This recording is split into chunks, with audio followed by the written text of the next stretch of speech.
യാത്രകളിൽ കണ്ടുമുട്ടുന്ന പെൺകുട്ടികളെ മാത്രമേ തിരഞ്ഞെടുക്കാറുള്ളൂ. ആണോ? ഭയങ്കര.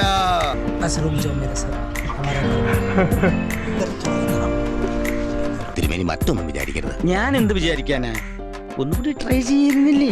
ഞാനിപ്പോ അതിനൊന്നുമല്ല. പിന്നെ എപ്പോഴും പബ്ജി കളിക്കാനാണല്ലോ ആൾക്കാർ എന്നെ അന്വേഷിച്ച് വരുന്നത്. ചില സമയത്ത് സ്വന്തമായിട്ടിരിക്കുമ്പോൾ പൊട്ടിക്കരയാറ്. എന്താ നിന്റെ പ്രശ്നം? പ്രേമം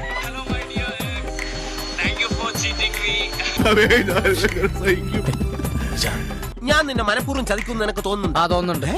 അങ്ങനെ പറഞ്ഞ എന്താ പറഞ്ഞ ഓരോ കൺട്രീസ് ചെല്ലുമ്പോൾ നമ്മൾ അവിടെ ഒരുപാട് ആളുകളെ പരിചയപ്പെടുന്നുണ്ട്. അപ്പോൾ അവിടെ ചെല്ലുമ്പോഴൊക്കെ ആൾക്കാരോട് പ്രണയം തോന്നാറുണ്ടോ? എന്നെ ഇതുകൊണ്ട് കുത്തി ഇപ്പൊ പ്രണയം കൺട്രോൾ ചെയ്ത് വെക്കാനുള്ള വലിയൊരു മനക്കെട്ടി ഉള്ളത് കൊണ്ട് എങ്ങനെ സാധിക്കും? നിനക്കതൊക്കെ എങ്ങനെയാ സാധിക്കുന്നത്? അങ്ങനെ പ്രണയത്തിൽ